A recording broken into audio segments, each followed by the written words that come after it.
tarde a todos. Boa tarde. Vamos começar mais uma aula de magnetismo. E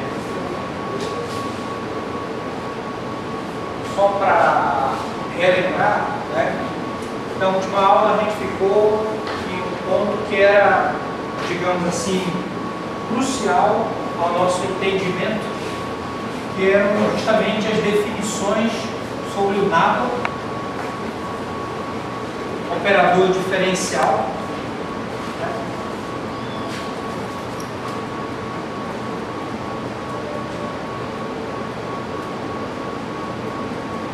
Definido como, essa aqui no caso é a nomenclatura que eu adotei, em coordenadas cartesianas, como d⁻ de x, j d⁻ de y, tá? d⁻ de c. Lembrando que essa notação d⁻ de x é d dx. Tá? E que quando esse operador atua em uma função, atuando em uma função escalar, o resultado que ela nos dá é justamente um vetor. Então, o resultado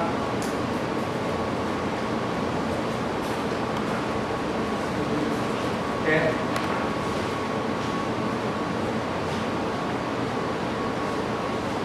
uma função vetorial. Então, quando nada, esse aqui seria, digamos, o nosso resultado.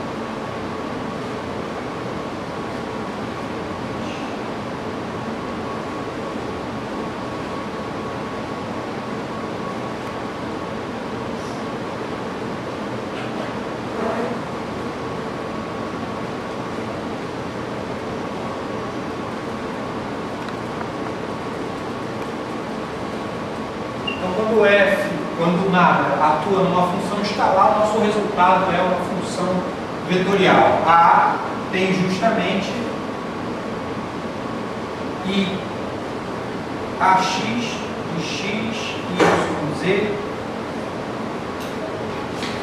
J AY de x, y, z,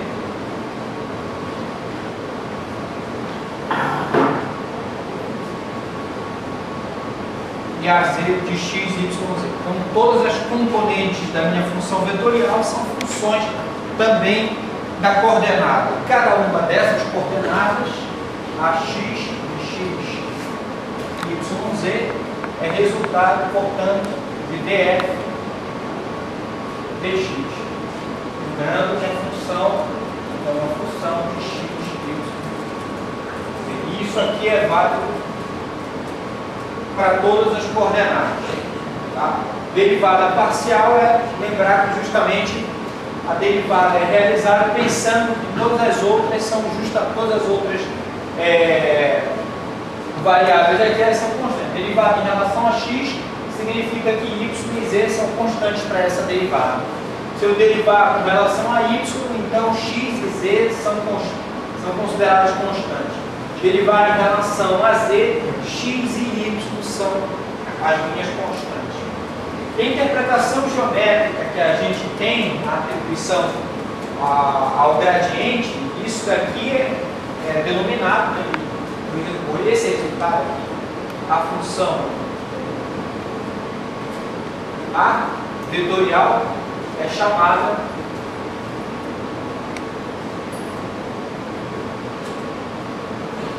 gradiente de uma função. Tá? Então, essa operação do nada atuando numa função escalar é o que a gente chama de gradiente da função. E gradiente da função, na sua interpretação geométrica, é sempre fazer um indicativo do crescimento dessa função.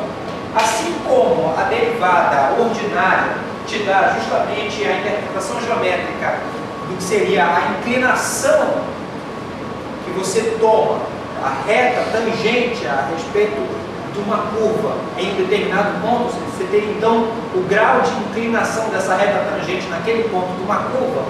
A mesma maneira a gente tem para o gradiente também agora, em vez de apenas uma reta tangente, que é a inclinação, a indicação do sentido de crescimento dessa função. Então a gente tem aí mais outras 3 componentes, no caso, são entendidas, essas derivadas são entendidas cada uma como 3 componentes, 3 orientações, são 3 inclinações para cada uma das direções x, y, z, que ao final formam então o importante papel de uma função vetorial, como se fosse um vetor, a indicação, a inclinação, a orientação de crescimento de uma função escalar. Uma função escalar, ela tem ali o seu comportamento, tá? Em todo o espaço. Então vamos imaginar o exemplo justamente de a superfície demográfica de uma região, onde você tem justamente os vales, as montanhas e tudo mais. Então, para determinadas situações, o que você tem? Em determinados pontos do espaço. Então, essa função f, ela descreveria cada um dos pontos dessa superfície. O gradiente, portanto, seria justamente você colocar um vetor sobre essa região e ele, no caso, faria a orientação para o crescimento das regiões próximas às maiores inclinações, digamos assim.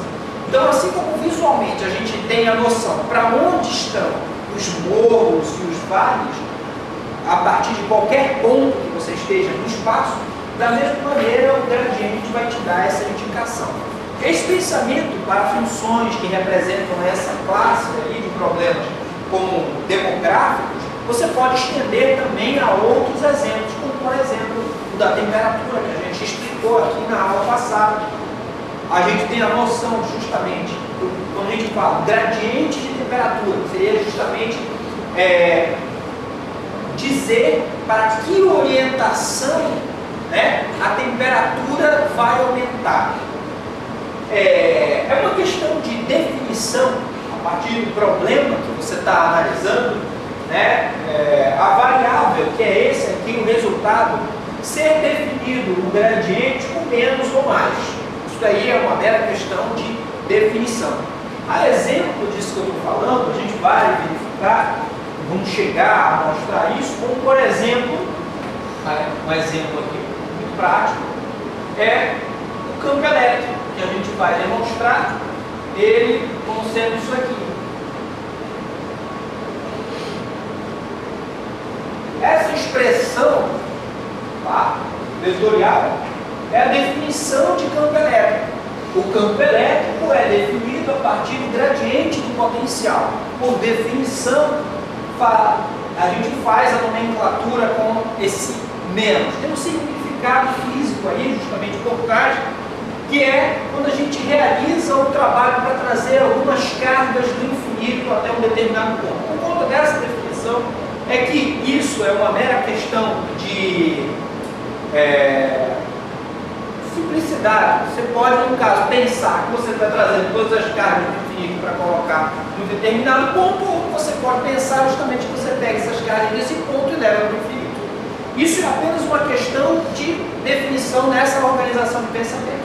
Independente dessa definição, é que justamente vai ser mais ou menos. Então, isso daí é apenas um indício dessa definição. Outras grandezas, por exemplo, não há necessidade de você ter que definir como menos, como se o campo, no caso, resultante desse gradiente, ele fosse o contrário desse crescimento. A princípio, o que a gente tem como noção geométrica é que o gradiente de uma função escalar, ele faz um indicativo do crescimento dessa função.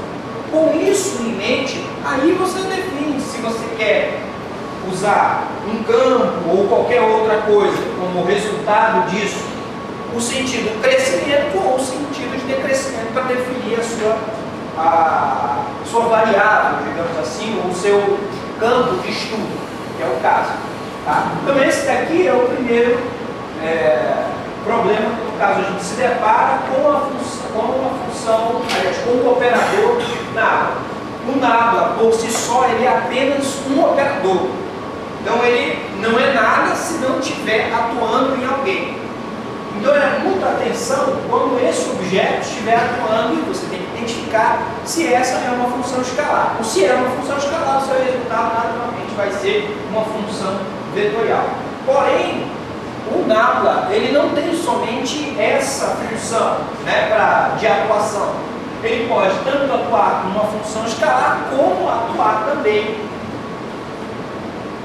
Nabla, operador,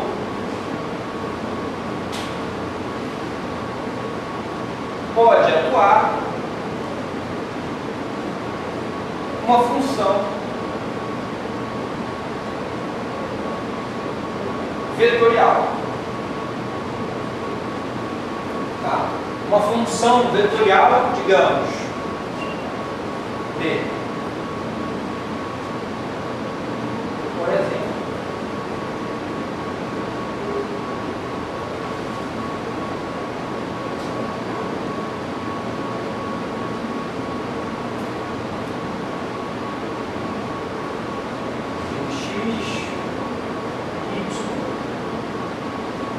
Z. Tá? Tem todas as suas componentes também. Eu posso colocar isso aqui como I, em termos das suas componentes, dx, j, by, k, bz, cada uma delas. Então, ele pode atuar numa função como essa. E como é que ele atua? Né? Quando o Nabla operar em uma função do tipo vetorial, há duas possibilidades de atuação em funções vetoriais. Então, o Nabla, ele pode atuar na forma, isso aqui, essa nomenclatura, tá? É o que a gente chama de divergente, ou pode atuar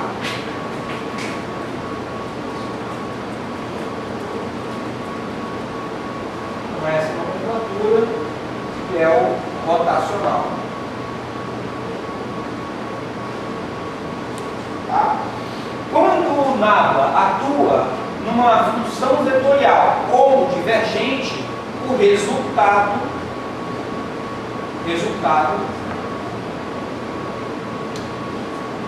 é um escalar, uma função escalar.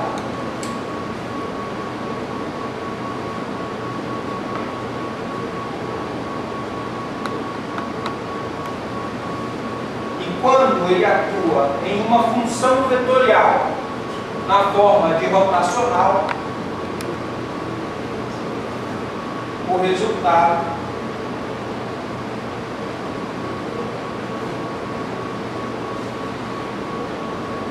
uma função vetorial. Então tem que ficar muito claro a questão das nomenclaturas em que a gente usa o operador Nabla. Ele se diferencia justamente do gradiente, tá? Porque logo depois do Nabla não tem nada, tá? Então muita atenção para não escapulir um contínuo aqui. Não ter nada significa que é gradiente. Ter um contínuo explicitamente significa que é um divergente.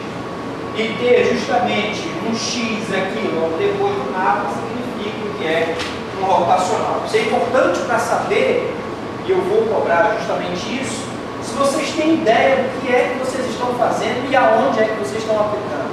Principalmente para saber essas questões aqui. Que resultado você está justamente esperando obter com aquela atuação. Tá? Quando trata-se de divergente, então, por exemplo, de B, o resultado vai ser aqui uma função escalar, vamos chamar de função W. Também os resultados Isso aqui são derivadas espaciais. Então, são diferenciais com relação a essa função em relação às coordenadas. Então, não pode ser outra, senão depender essa função também das coordenadas.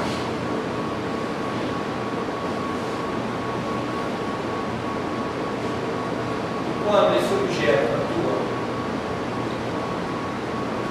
num vetor, aí a gente tem como resultado uma função vetorial, também do tipo x, y, z, mas que agora tem como sendo uma função vetorial coordenadas, x, y.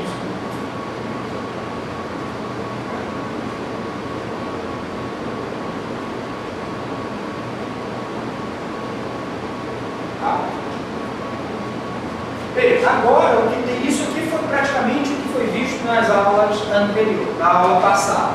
Tá? Agora eu vou colocar para vocês listar, digamos, uma série de propriedades das quais a gente pode justamente brincar com todas essas definições.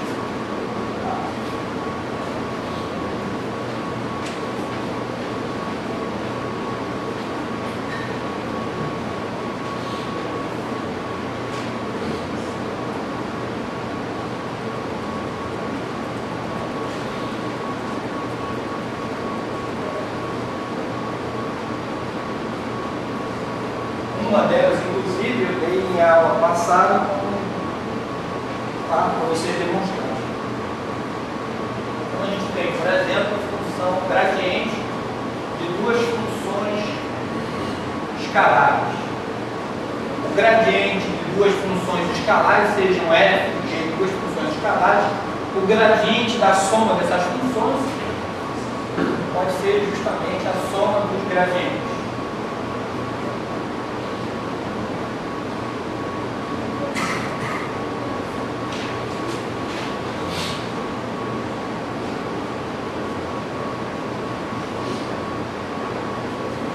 Divergente de duas funções vetoriais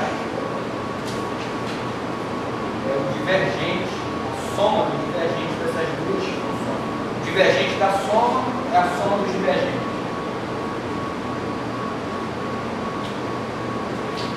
O operador diferencial, ele aí no caso é distributivo na soma. A mesma coisa rotacional.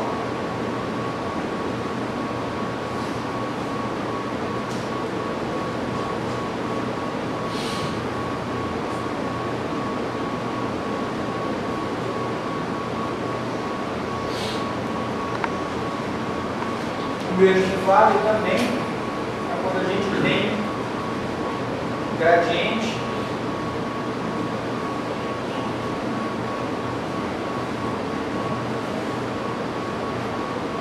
gradiente de uma função escalar multiplicada por uma constante. A constante pode sair e você tomar somente o gradiente da função. O mesmo vale quando o divergente e o rotacional.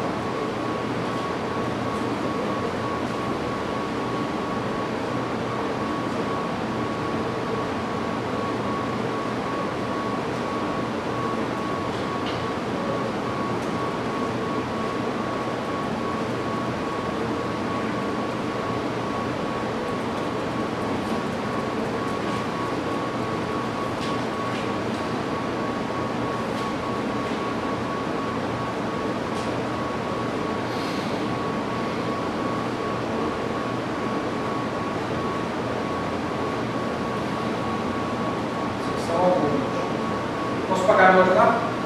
Pode.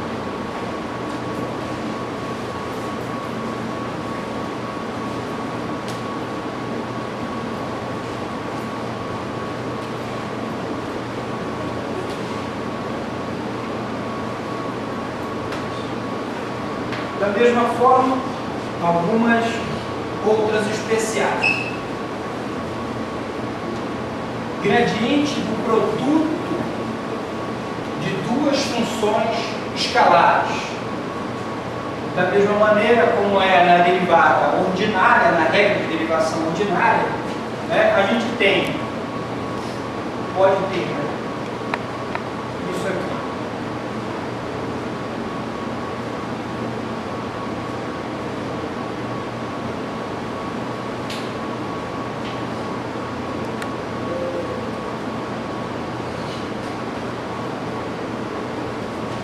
O gradiente do produto é o gradiente da primeira vezes a segunda mais a primeira vezes o gradiente da segunda. Tá?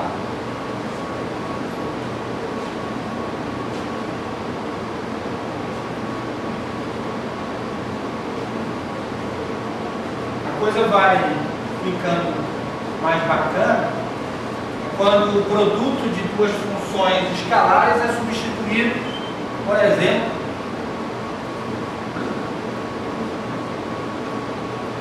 pelo gradiente do produto escalar de duas funções vetoriais.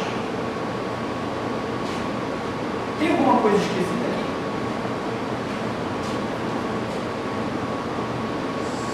Por que eu posso... Eu tenho duas funções vetoriais. Por que eu posso aplicar o gradiente?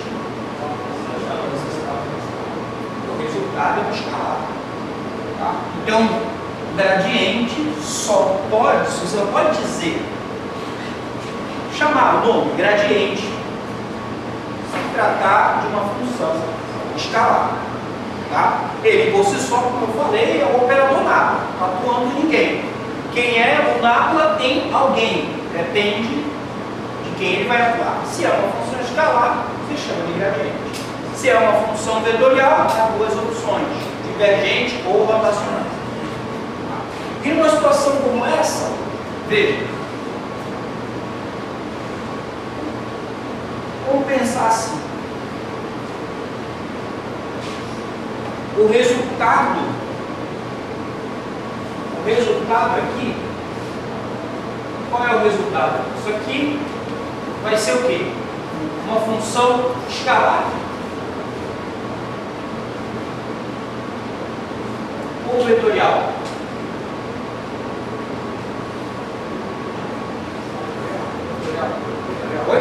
Tem que ser vetorial.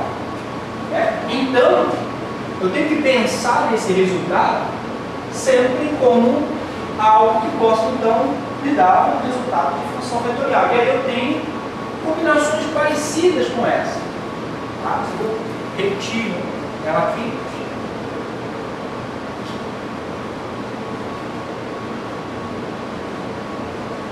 Se eu pensar da mesma lógica que eu usei para essa daqui, né? Observa a primeira, multiplica pela segunda e tal. Então eu tenho que, vamos que esse operador tenha que atuar no A. Por nada, atuar numa função vetorial, ela vai ter justamente as duas opções, né? Vetorial ou produto escalar. Se esse camarada aplicar no A,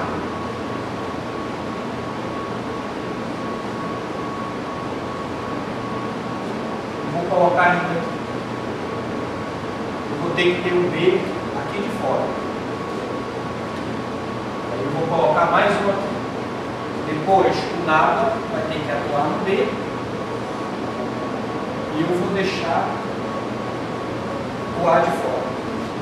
Então aqui o exercício de pensamento é quais são as operações possíveis que eu tenho que fazer para que haja consistência entre o que está deste lado da igualdade e o que está desse outro lado aqui. Tá? Veja bem, se eu atuar esse camarada aqui como um produto escalar, né?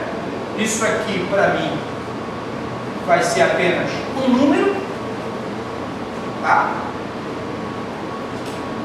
Então eu já tenho um número vezes o vetor, então isso me garante esse lado da igualdade ser o que se espera desse resultado, um vetor. Eu não poderia, por exemplo, no final dessas contas, né, ter aqui um escalar. Não posso ter nenhuma outra combinação aqui que me dê o resultado escalar. Se eu deixar dessa forma, é a multiplicação ordinária. O número multiplicado como vetor. Da mesma maneira, eu posso pensar para o outro. Só que isso, ainda esses dois aqui, não são suficientes, porque eu ainda tenho outras combinações. Como, por exemplo,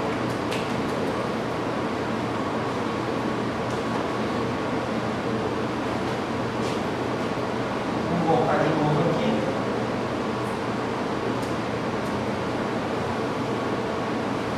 AB.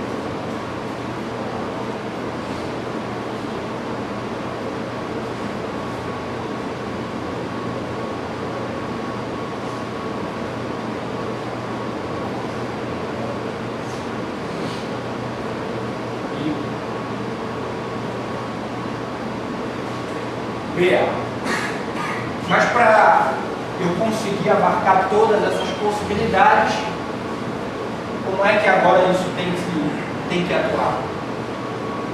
Não poderia mais ser o divergente, que já foi uma situação abordada. Então, tem que ser um vetor. Tá? Rotacional desse objeto. Rotacional disso aqui me gera um vetor. Um vetor não pode multiplicar ordinariamente outro vetor. Então, que tipo de operação das duas que tenho para poder fazer com esse objeto? Eu posso fazer. Eu tenho a operação escalar e a operação vetorial. Das duas, o que me sobra? Qual é a mais adequada?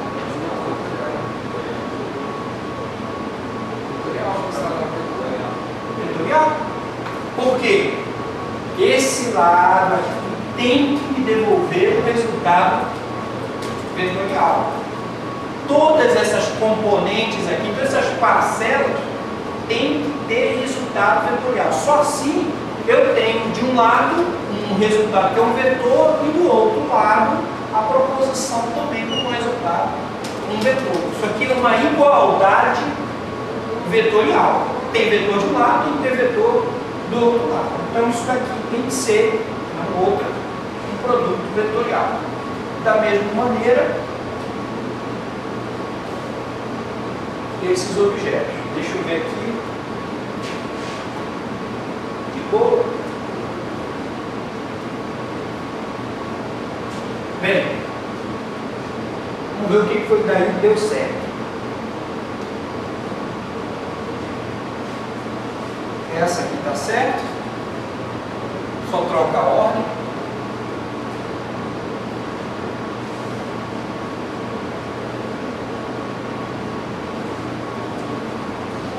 E essa aqui também. Só troca a ordem.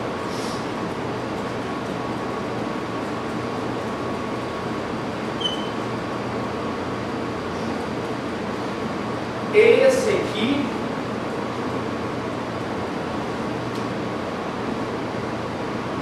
não. Esse aqui o correto é isso aqui.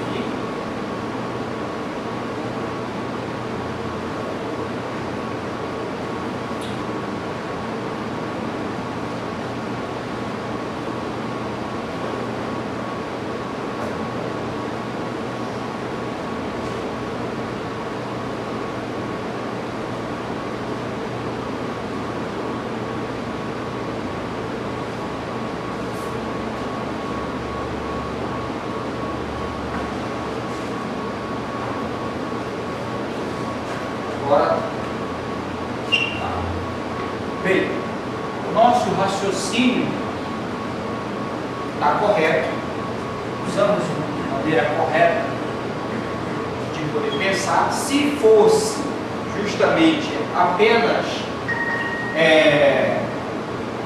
uma outra operação que não envolvesse nada, tá? Uma outra operação vetorial, a ordem desses objetos aqui pouco importaria, tá? No entanto, trata-se do operador não. Isso aqui é uma operação não é o nada atuando nesse objeto. É formando o vetor, produto escalar com nada, forma um outro operador. Tá? Então isso aqui é um operador vetorial que atuará em D, assim como um operador vetorial que vai atuar em A. Tá? Em cada uma de suas componentes. Isso daqui, A escalar,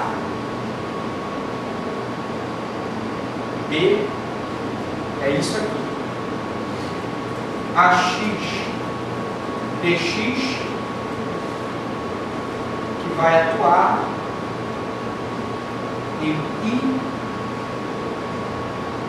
bx j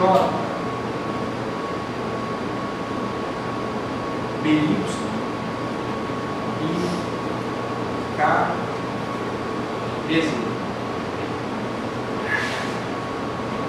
mais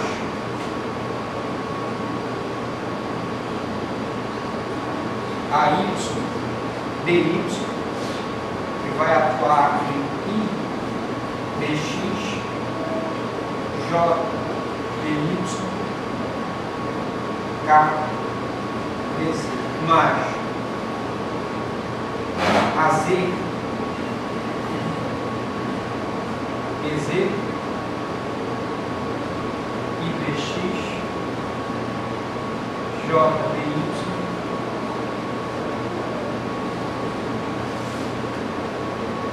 KBZ.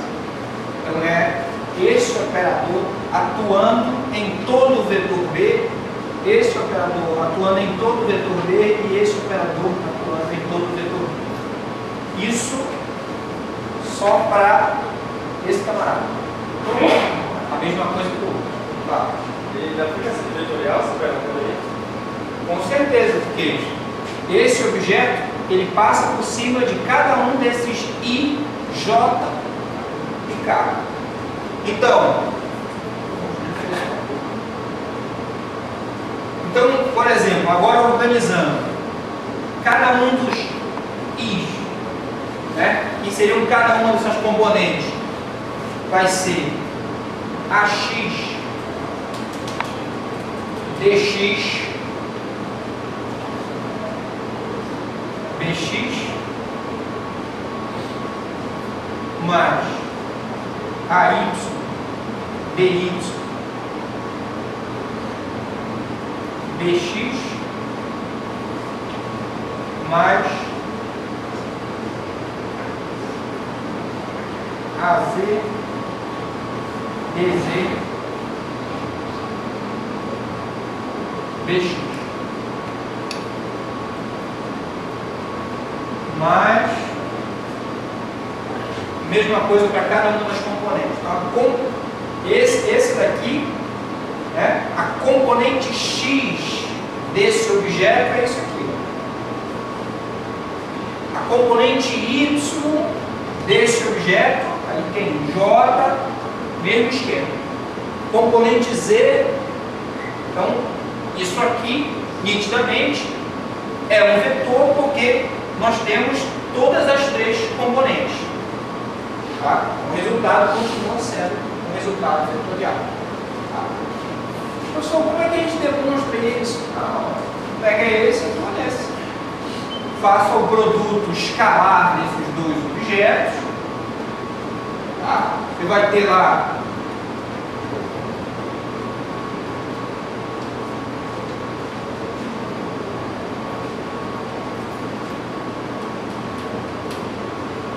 aqui, por exemplo, você vai ter A vetor, B vetor. Então você tem AX, BX, AY, BY, AZ, BZ. Toma o gradiente disso. Então você tem I d de x, tudo isso aqui.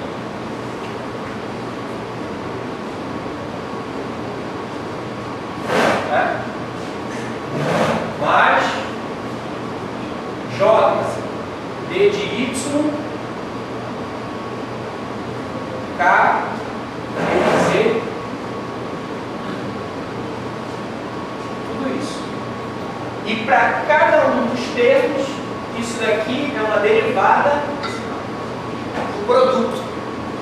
Derivada do primeiro, do segundo, mais o segundo derivado do primeiro. Isso, mesmo esquema. Primeiro, segundo, tá tudo aqui dentro. Mesma coisa para esse, mesma coisa para esse. Depois, aí, organizando termo a termo, para que apareçam estes indivíduos. Tá? No meio do caminho, vocês talvez precisem reconhecer alguns elementos e fazer o tipo de, digamos, esse tipo de coisa. Menos I, dx, alguma coisa, mais I, dx, alguma coisa. Isso aqui é somar zero. Eventualmente vocês vão precisar fazer isso aqui para poder aparecer esses termos aqui. Isso daí fica justamente como uma atividade complementar. Essa é somente uma delas, uma das propriedades. Mas tem outras propriedades que são igualmente interessantes.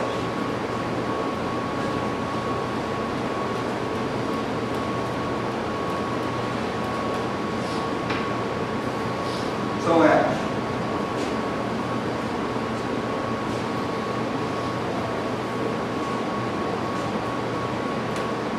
Divergente de uma função escalar vezes uma função vetorial. Como vai ficar? Naturalmente, esse resultado tem que ser um escalar. Então vai ficar a função escalar vezes o divergente de A, mais, isso aqui foi o que? Derivada do primeiro vezes o segundo, agora o nada tem que atuar nesse. Quando o nada atuar nesse, vai ficar isso aqui, A, escalar, gradiente de F. Nitidamente, isso daqui é um resultado escalar, e esse aqui também é um resultado escalar.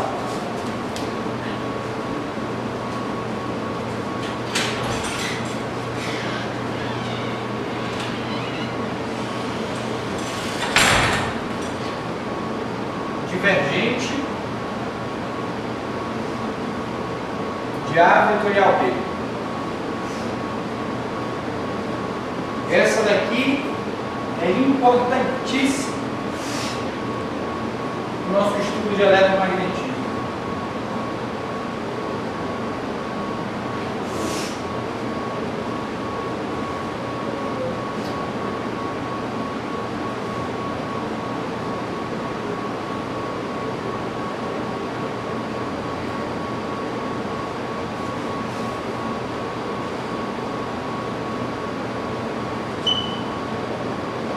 Rotacional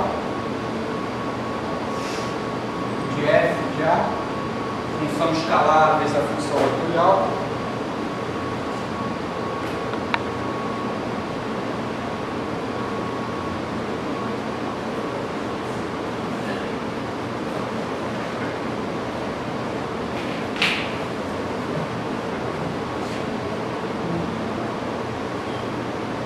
E é claro, o rotacional do rotacional do produto vetorial. Vou até pesar ainda mais essa. Tanto essa daqui é importante, como essa daqui também.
entre duas funções escalares.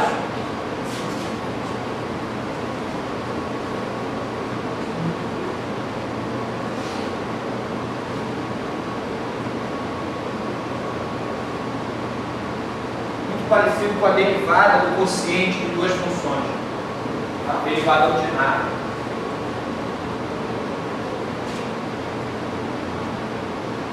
Divergente, uma função vetorial dividido por uma função escalar.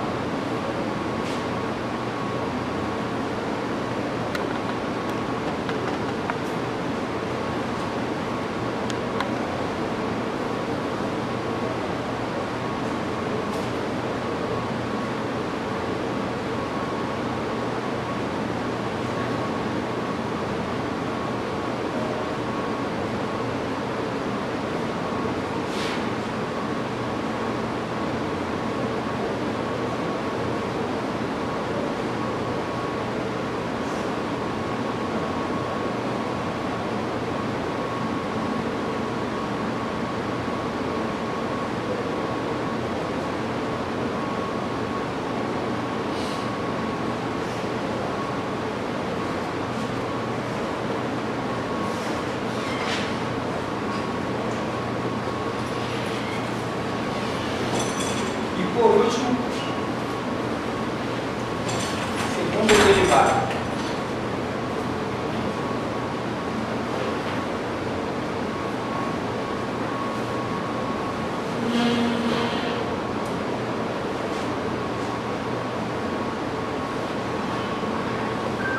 Divergente do gradiente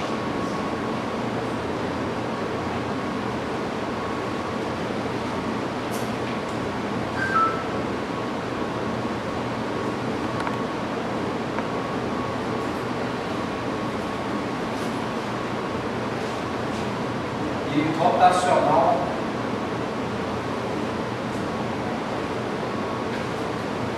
do gradiente.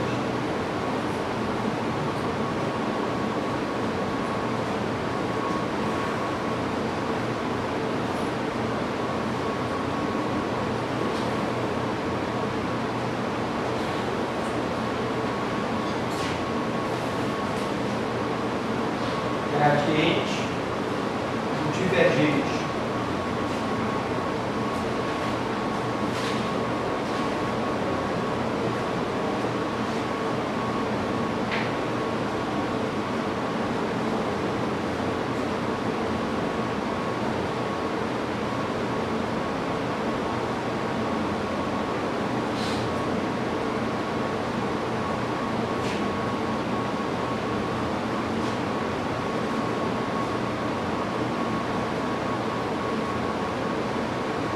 Divergente do rotacional.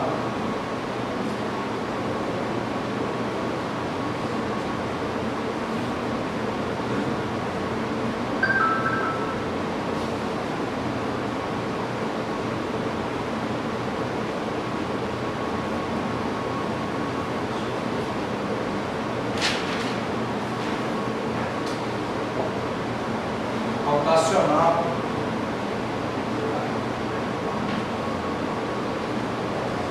do rotacional.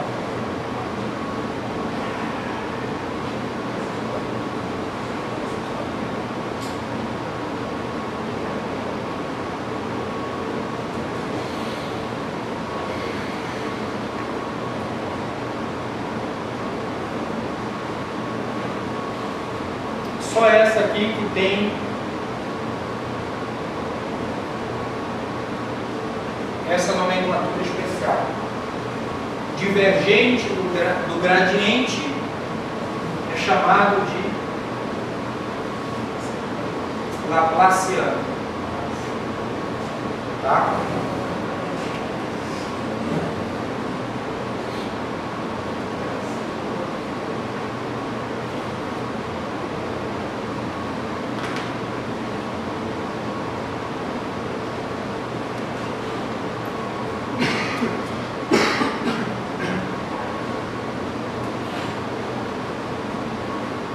Basicamente são essas as nossas ferramentas.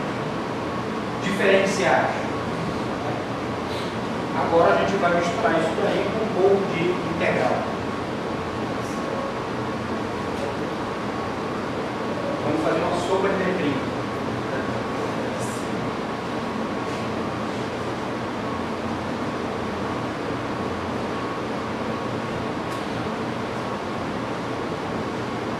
Primeiro eu estou colocando só o osso puro. Mas não tem o cálculo. A integral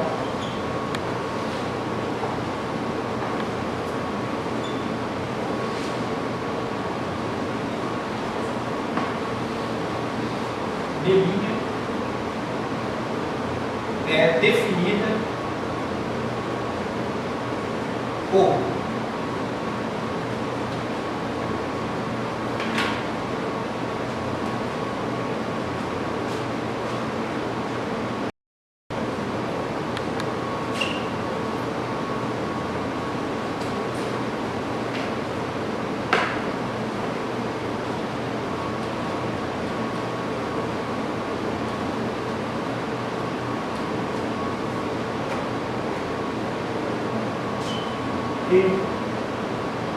A entre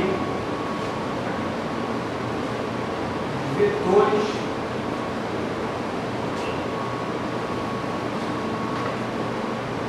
limites de integração.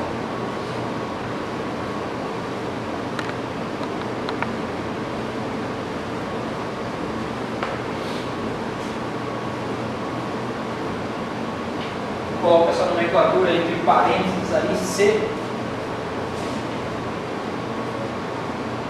E digo o seguinte: essa integral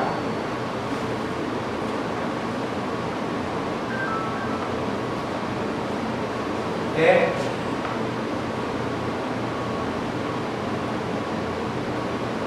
realizada no caminho C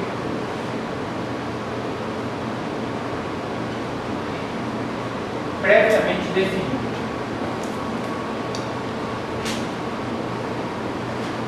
Então, a gente pode fazer essa integral e essa condição última aqui que eu coloco, ela pode dar justamente diferentes resultados.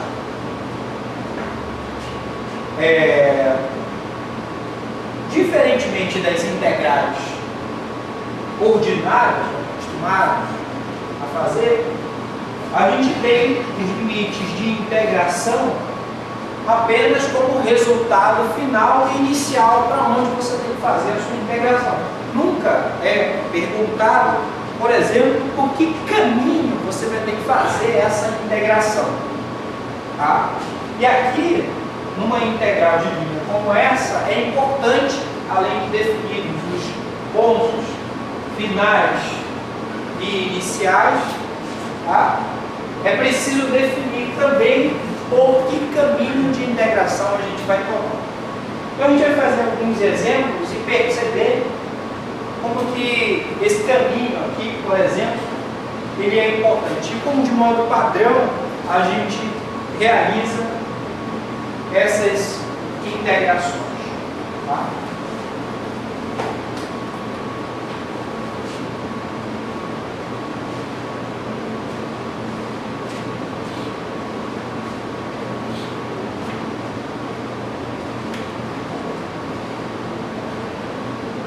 Então aqui a gente vai resolver um problema chato, proposto. Considere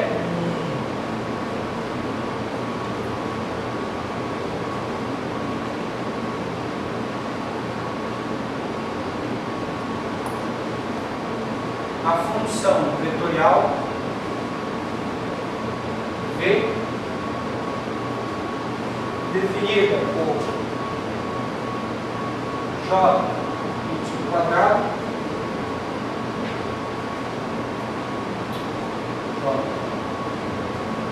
I y quadrado e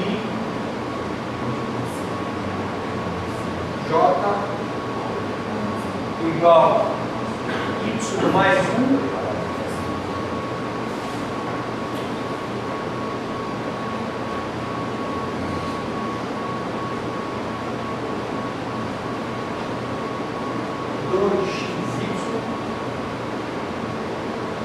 mais 2x.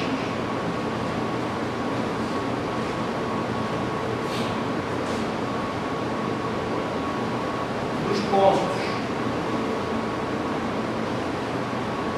A, 0, até o ponto B, 2, 0. Aqui é nitidamente a nomenclatura de ponto, não a nomenclatura de vetor. Tá?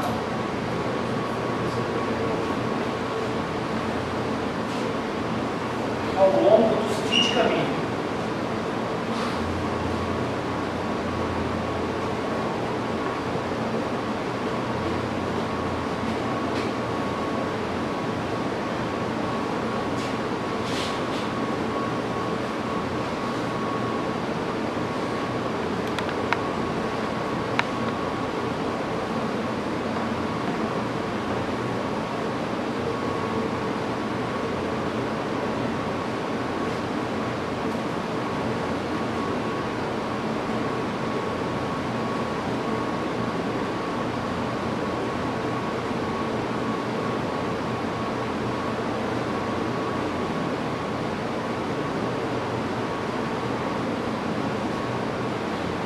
Esse aqui é o caminho I.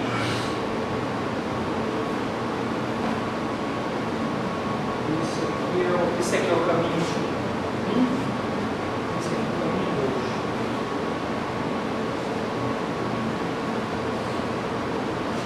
Caminho 1 ainda é dividido em caminho I.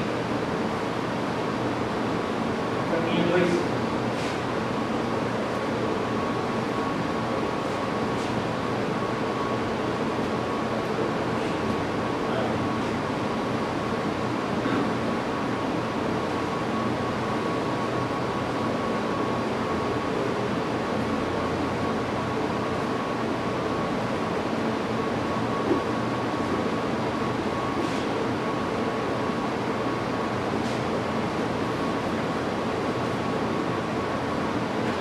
Então, assim, faça essa integração.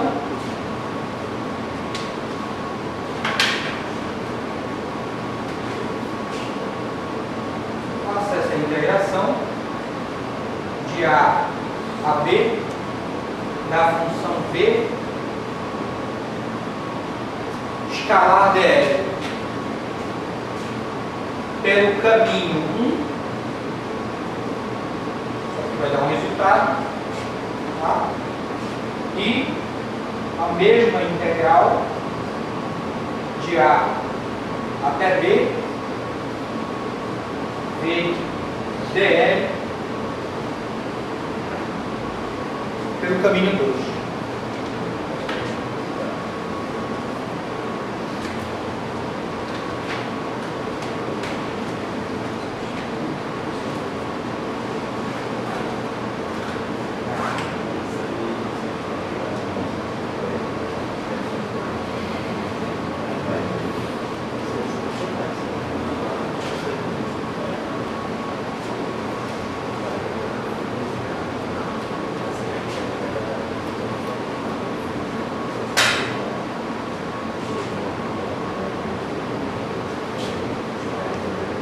Vai fazer primeiro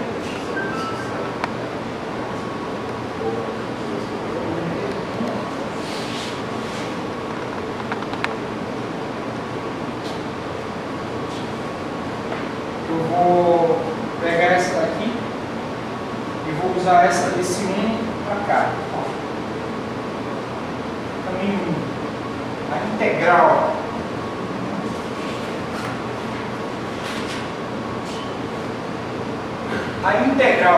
do caminho 1, tá? Ela é simplesmente uma subdivisão da integral do caminho I mais a integral do caminho I. Tá? Então, vamos calcular a integral do caminho 1. V, DL,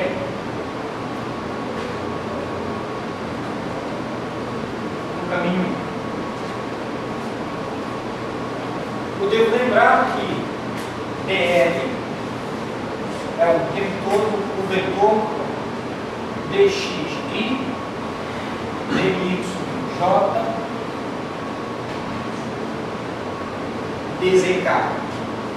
Mas, e aí é que justamente a atenção que eu tenho que ter ao caminho que eu estou tomando. Tá? No caminho I, aí eu olho aqui justamente na figura. Tá?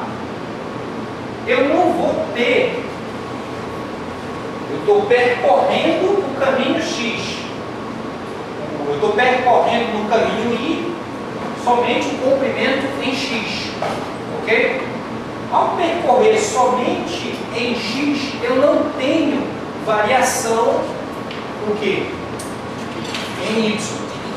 E também em nenhum momento tenho variação em Z. Então, o primeiro passo é escolhendo o caminho, isso resume o meu DL. Então, o meu DL nesse caminho é apenas dx I. Tá? Outra informação que eu tenho é que ao longo desse caminho, o que permanece o mesmo valor? X vai variando, mas não muda o Y. Quanto vale o Y nesse caminho? 1. Então, nesse caminho Y, para mim, é 1. Agora eu me volto à minha função V. A minha função V vai ser usar justamente esses valores, essas condições todas que eu já sei da minha figura. Então, a minha função V é essa daqui, com y igual a 1. Então, o primeiro aqui é I, y igual a 1 ao quadrado, é o mesmo. Então, o primeiro aqui é I, chapéu. I, J, aqui é 1. Então, eu vou ter aqui 2x, 2x, 4x, 4x, J. Agora, eu faço isso. V chapéu, escalar, DL. É esse meu V chapéu aqui. I, 4x, J, escalar, dx, I. Automaticamente esse produto escalar só vai com esse daqui. Né? Com esse, vai ser quanto? 0. Então, V escalar dl é apenas dx. Agora eu faço aqui integral. Integral no caminho I de VDL é a integral nesse caminho. E o que está variando aqui? X de 1 a 2. De 1 a 2 do VDL, que é apenas dx. Qual é o resultado? O resultado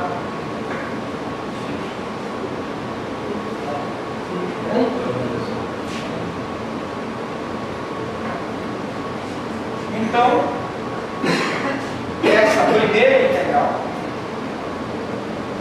o resultado é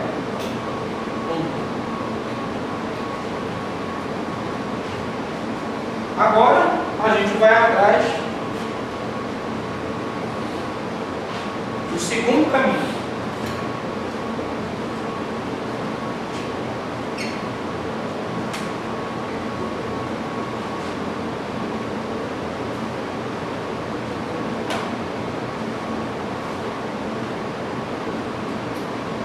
no meu segundo caminho,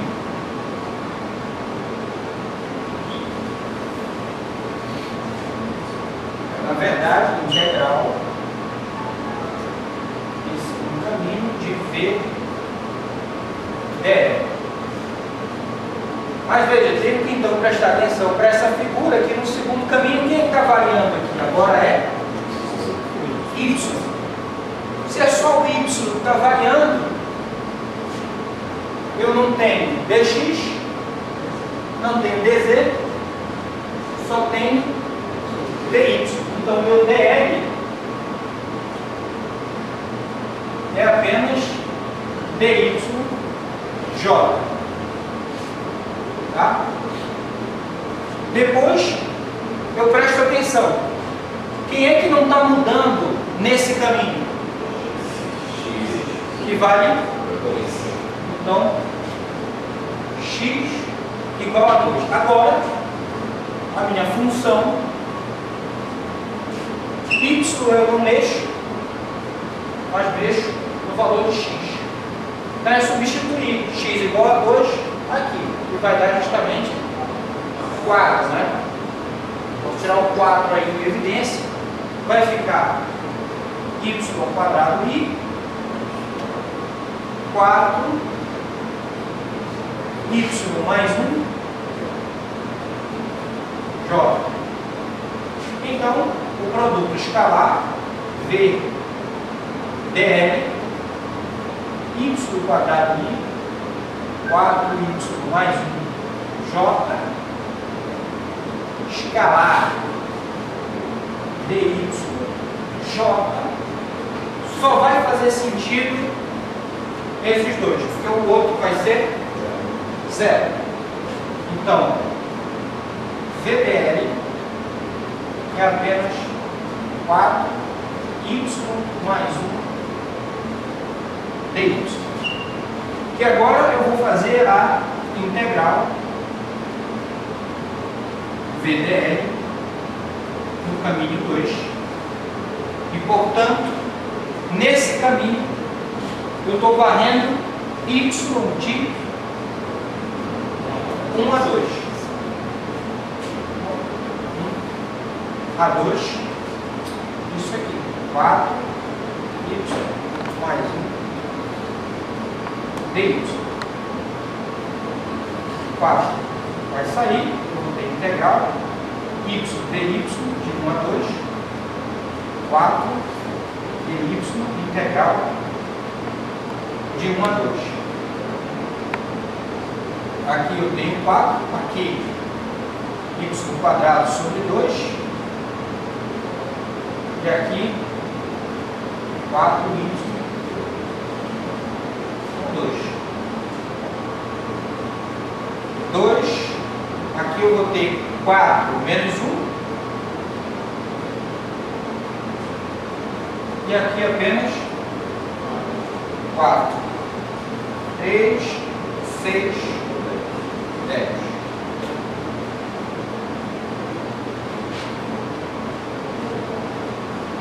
Então, a minha integral de 1 e 2 é 11.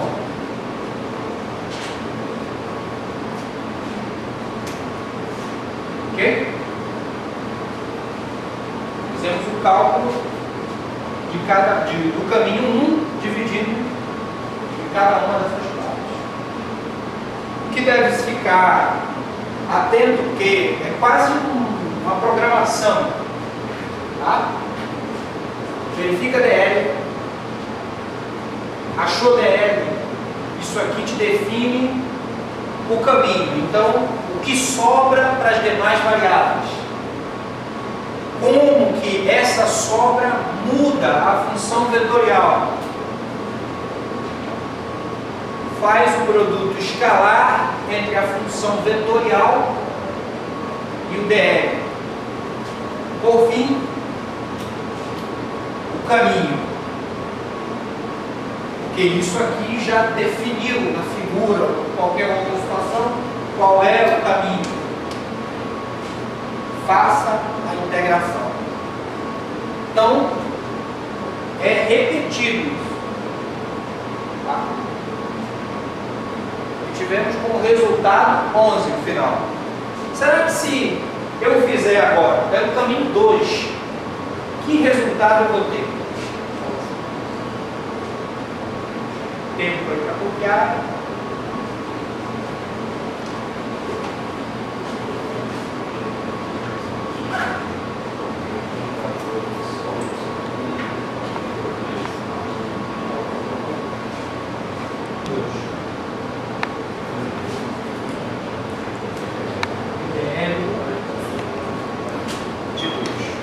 Primeira coisa é pensar aqui de novo no DL. DL, DX, DY,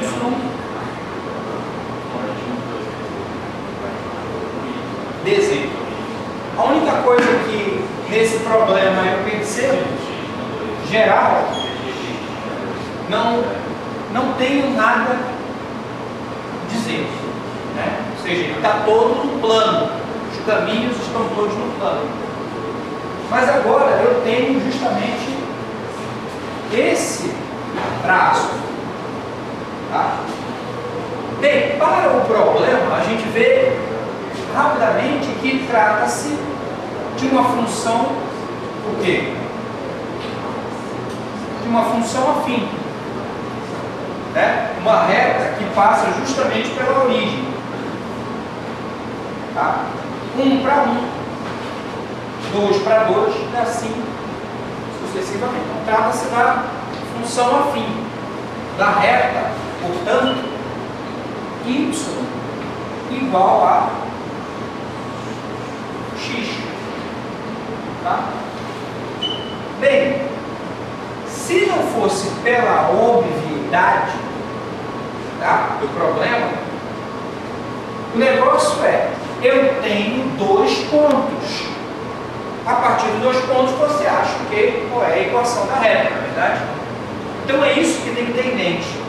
Se fosse, por exemplo, uma reta que não fosse exatamente essa, a fim passando pela origem, ela passasse por um outro ponto aqui, cortando o eixo Y, ou mais, fosse justamente uma outra reta que passasse pelo ponto B, mas cortasse em Z, então uma reta totalmente diferente, não no plano XY. Então, de novo, eu tenho 2 pontos, com 2 pontos eu faço uma reta.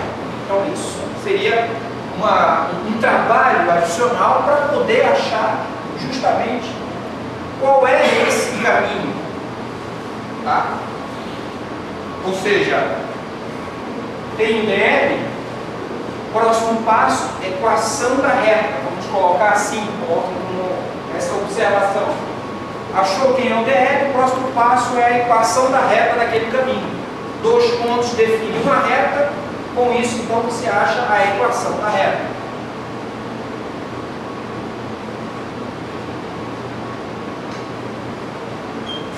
Com essa equação da reta, ela pode inclusive simplificar ainda mais o meu DL, né? Porque com isso aqui, cada DY corresponde a um DX.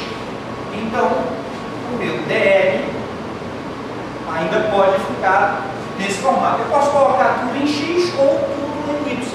Tanto faz. Vou colocar tudo em X.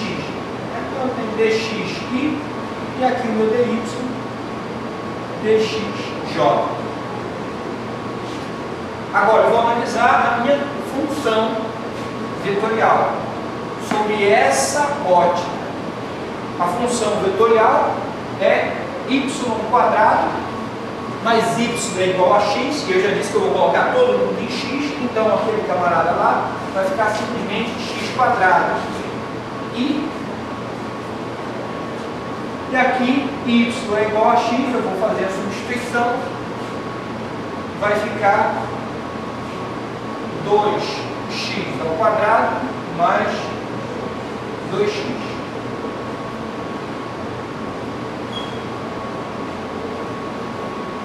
Para quem é belenense, né, ou carioca, prato cheio. Então agora,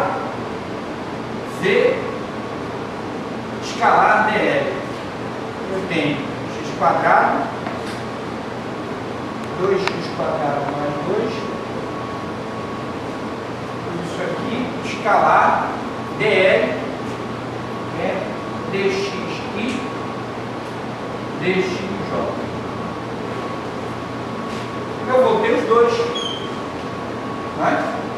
Então esse com esse vai ficar x quadrado dx, mais esse com esse outro aqui também, 2x quadrado 2x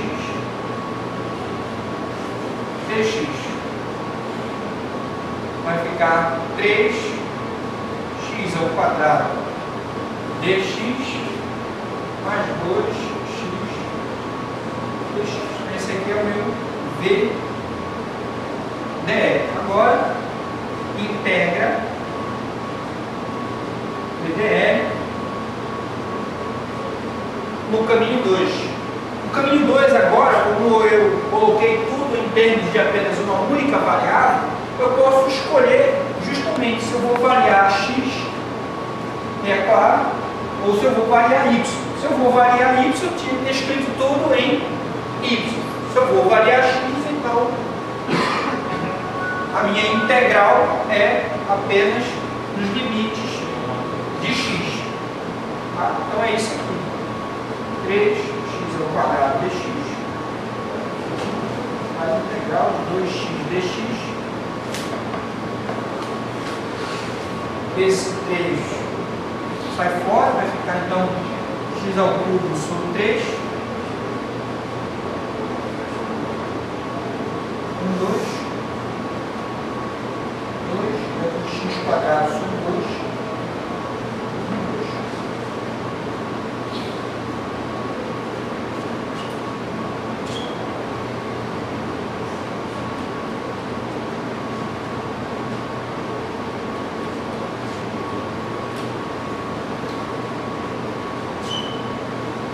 E no caminho 2,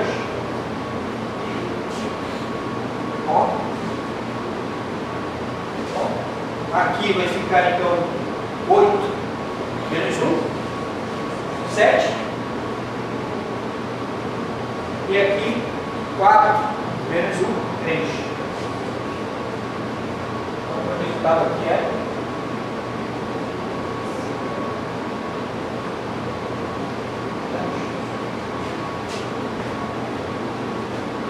pelo caminho 1 da 11, pelo caminho 2 da 10. Trata-se da mesma integral. Função escalar dl. Mas os resultados dependem dos caminhos. A gente tem, digamos, uma lei da física, né?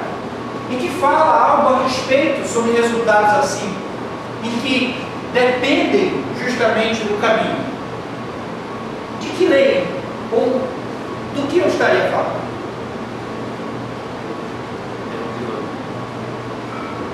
Mais ou menos. Da corrente percorre o caminho mais fácil. É um sistema conservativo. Não. Dos gases. Não.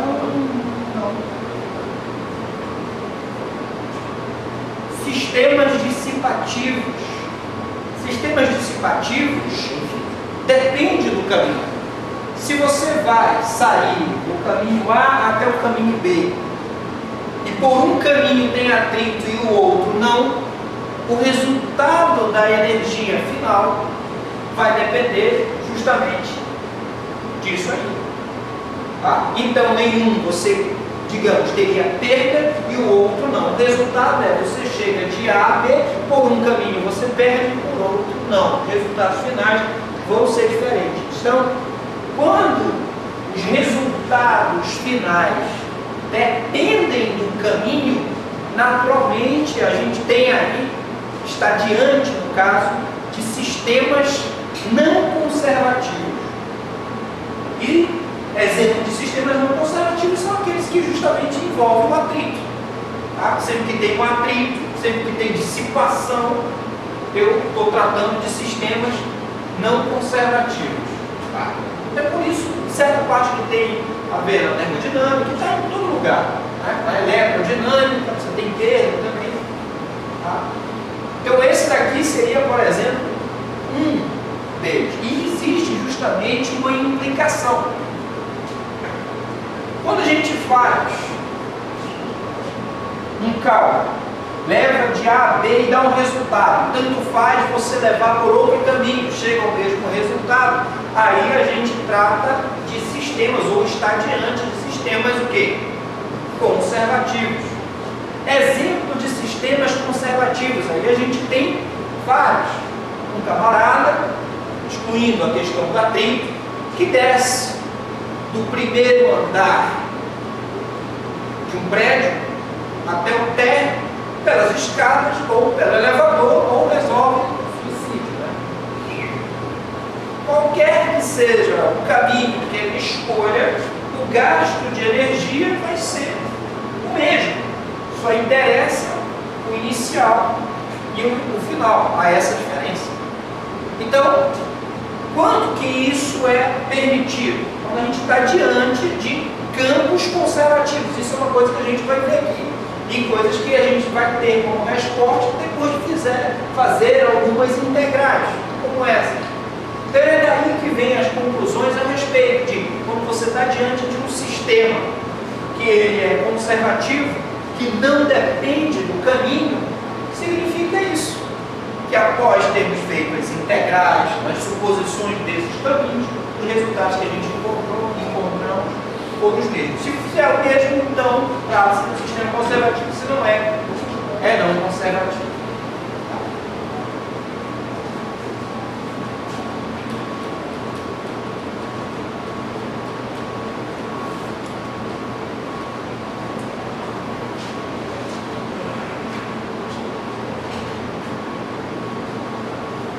Integrais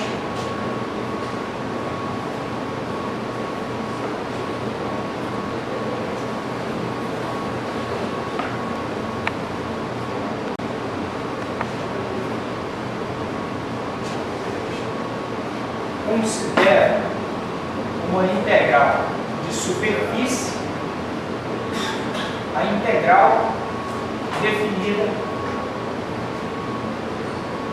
pela função vetorial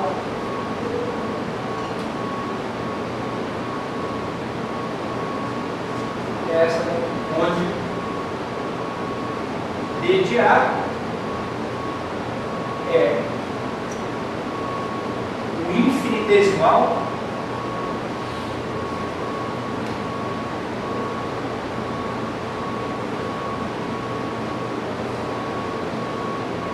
de área, de vetor de área que a função vetorial e S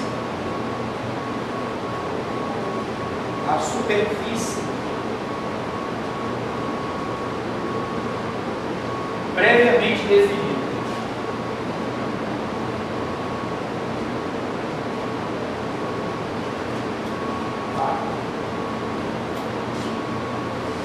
Então, basicamente, a gente passa a olhar isso aqui geometricamente dessa forma.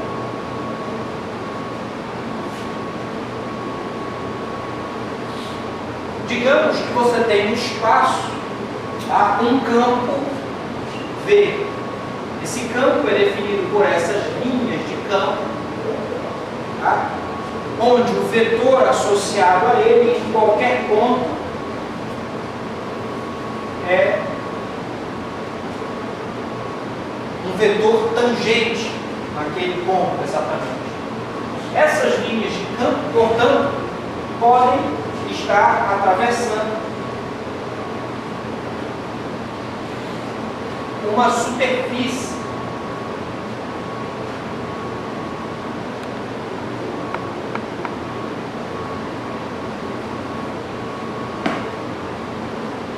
tá?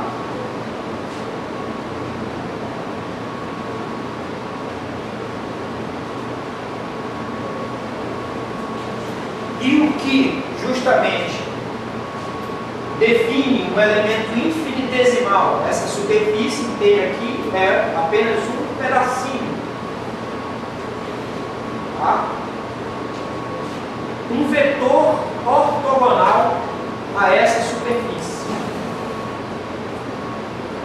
chamado V de A. Então, nesse exato ponto, fazendo aqui um zoom dessa situação, eu tenho nesse exato ponto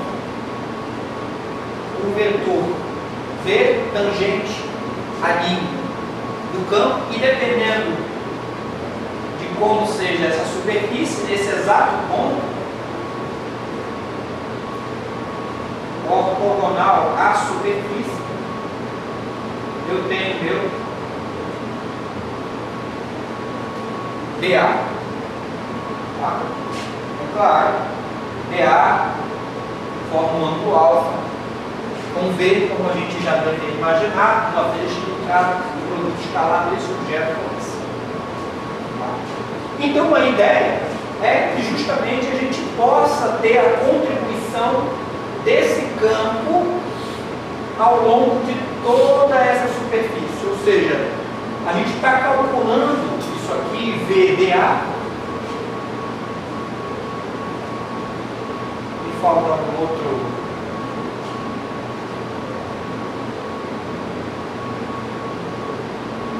Esse comprimento aqui seria justamente o meu V escalar DA. Esse comprimento.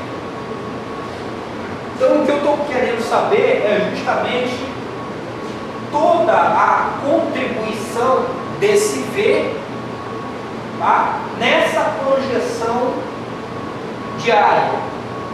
Então eu vou somar todas a integral de superfície, é a soma de todas essas contribuições ao longo dessa área. Se eu somar todas essas contribuições, eu vou varrer então toda a área em cima dessa superfície. Isso é contar a contribuição de cada uma dessas linhas quando atravessam essa superfície. Trata-se, portanto, do entendimento geométrico de fluxo. Tá? Calcular a contribuição que cada linha de campo dá quando atravessa uma superfície é fluxo. Então, isso aqui, no final das contas, V escalar DA é o fluxo do campo V através da superfície S. Tá? Pode até mudar a nomenclatura aqui para essa que nos vai acompanhar durante um bom tempo, que a gente chama de fluxo do campo V através de uma superfície. Tá? Então é esse o entendimento. Se vocês perceberem, isso aqui faz sentido e vai ter todo o sentido lá quando a gente chegar em Gauss e tal, fluxo do campo elétrico, fluxo do campo magnético, etc, etc. Mas aquilo que a gente fez aqui em integral de linha, se você parar para prestar atenção, também foi um fluxo. Tá? Isso aqui seria, digamos, um fluxo desse campo através do que a gente chama de circuito. Tá? Então, a integral de linha é quanto que a contribuição do campo dá a cada um desses elementos de comprimento. Aqui é quanto que a contribuição do campo dá através dos elementos de superfície. Não temos, é claro, esse análogo para volume. A integral de volume é simplesmente uma integral do volume de uma função escalar. pode construir coisas parecidas. Ou ter esses entendimentos, essas interpretações para quando a gente for analisar teorema de Stokes e teorema de Gauss. Então, a exemplo, vamos fazer o cálculo de uma função vetorial através de uma superfície qualquer.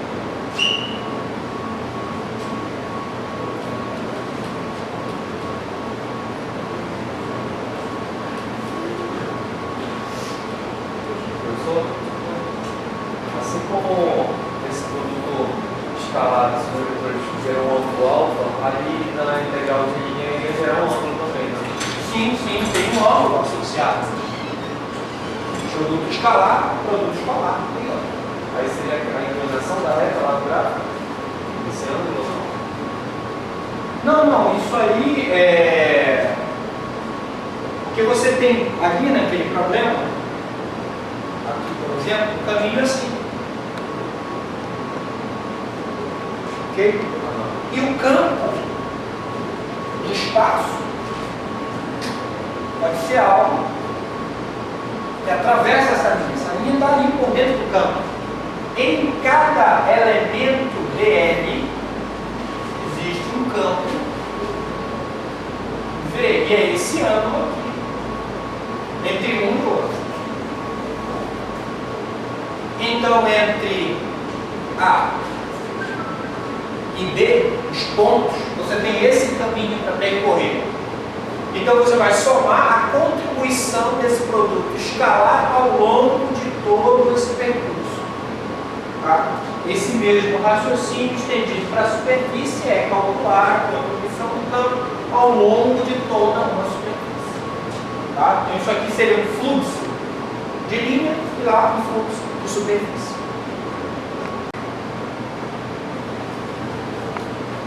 Volume de uma superfície fechada. No caso, D de V, em geral, no sistema cartesiano é dx, dy,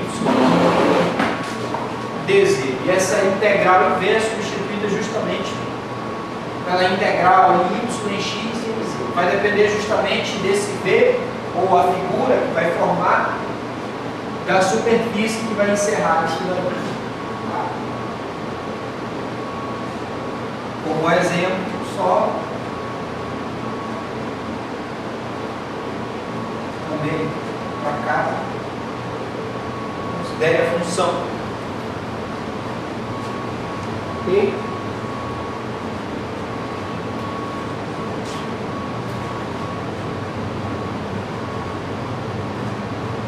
x y z ao cubo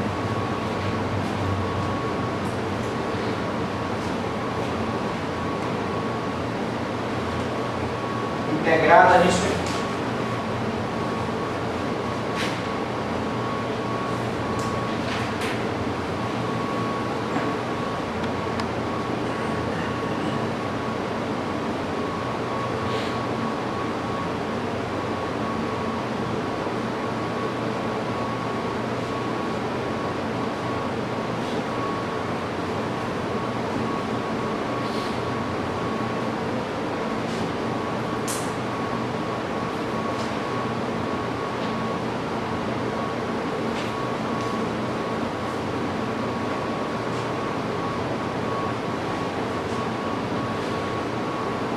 Então é uma integral de uma função escalar, isso aqui é um escalar, aqui é um produto ordinário, então é só simplesmente integrar com todo esse volume aí.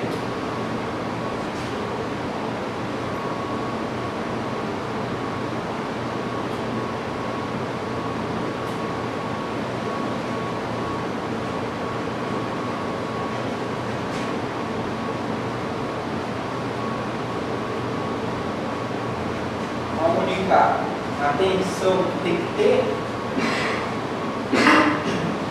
para esse problema é justamente nesse pedaço aqui.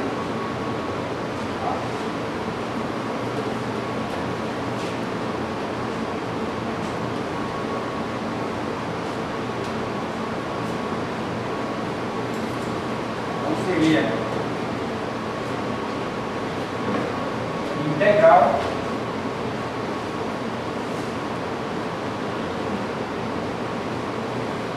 de x, y, z ao quadrado, d de x, d de y,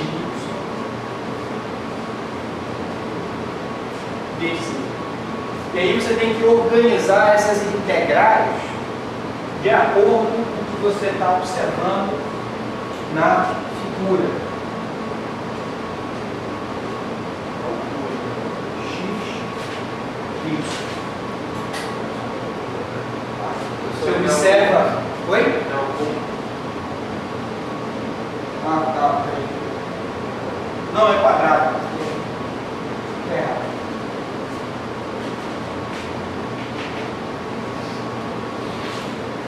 Então aqui você pode organizar. Z, por exemplo,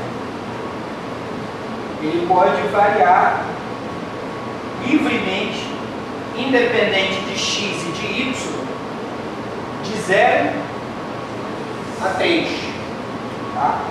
Então o Z aqui na minha figura é a única que varia independente de x e y. Então, eu posso, no caso, organizar aqui integral, x, y, dx, dy, de 0 a 3, z quadrado,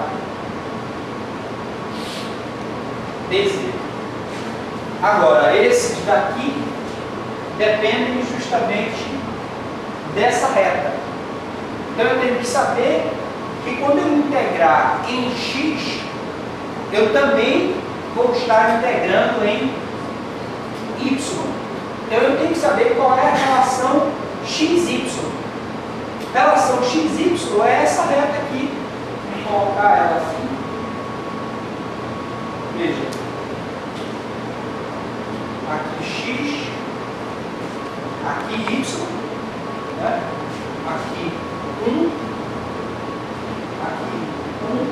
Então ela é uma reta decrescente. Então y é igual a quem? Menos x mais 1, ok? Baseado, então eu tenho a relação xy. Se eu tenho a relação xy, eu também tenho a relação dy dx. Tá? Que é o que justamente a gente vai fazer para esse finalmente. Isso aqui pode ser resolvido independente. Isso aqui deu um valor K, posso resolver depois. Tá? Isso aí está sendo todo independente disso. E aqui eu posso escolher fazer isso. Ó. Eu vou integrar, deixo de fora sempre a última integral. Então, se no caso a última integral for em y, por exemplo, y vai ter que variar de 0 a 1.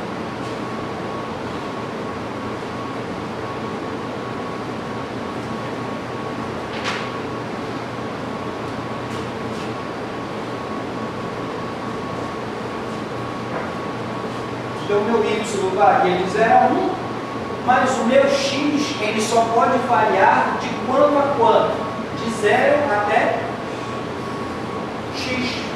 Não posso variar aqui livremente. Se eu fixo um, o outro não varia livremente. Se eu resolver fixar o meu x de 0 a 1, é o y que não vai ser livre.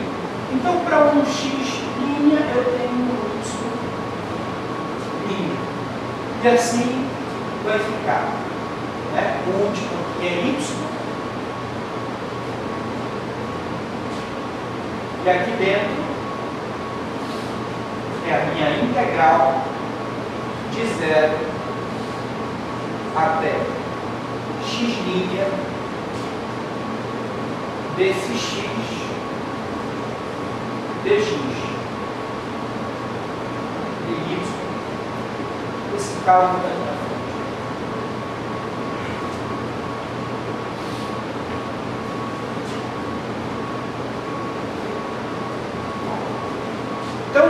integral em x, eu não posso integrar, ela é uma integral dentro de outra integral. Tá?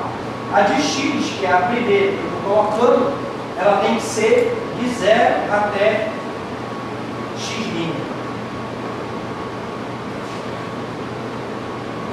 E essas outras aqui, a gente apropriadamente também as renomeia.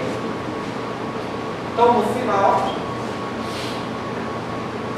eu estou renomeando isso daqui para isso.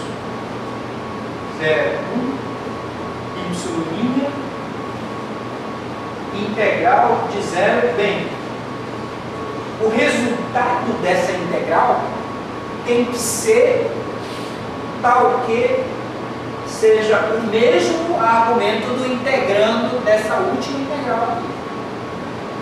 Tá? Então, esse resultado tem que ser y'. Tá? O resultado dessa integral. Então, vai ser de 0, x, dx. Qual é a relação de x' com y'? Essa daqui. Daqui eu tiro que x' é 1 menos y'. Então a minha integral aqui é de 0 a isso.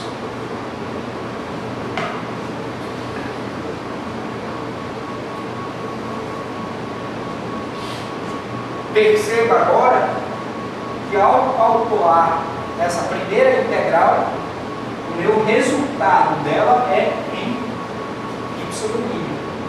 Portanto, faz parte do integrando dessa última integral em y. Poderia fazer diferente, professor? Poderia colocar, em vez de y, x, como pode. E ficaria assim. Integral de 0 a 1, que agora no caso é o x. Né? Eu vou estar colocando, então, x aqui, a minha integral de y dy, e aqui dx.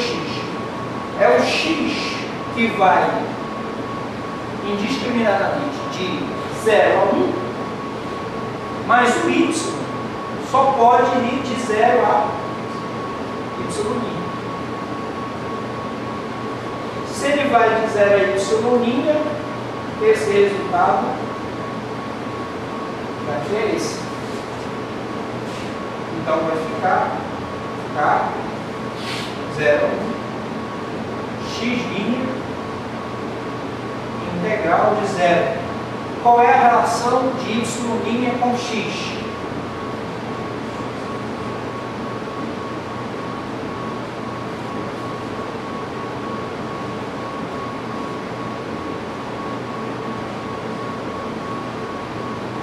Certeza de que isso aqui vai ser um resultado em x', aí, portanto, é integrando dessa integral em dx'. E, por fim, faço a integral de 0 a 1 livremente no x. Essas duas aqui vão dar o resultado n, que são iguais. Ou seja, tanto faz fazer dessa maneira ou dessa maneira, é claro, respeitando a geometria do meu problema. Vocês vão fazer isso daí, essa integral, para essa superfície, e essa mesma função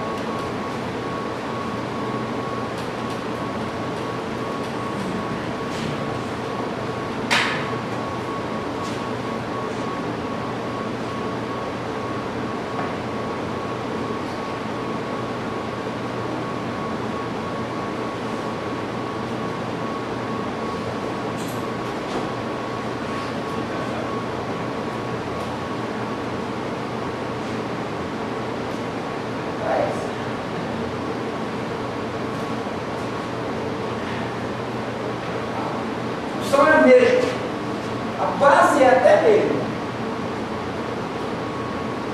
Só que não. É a minha.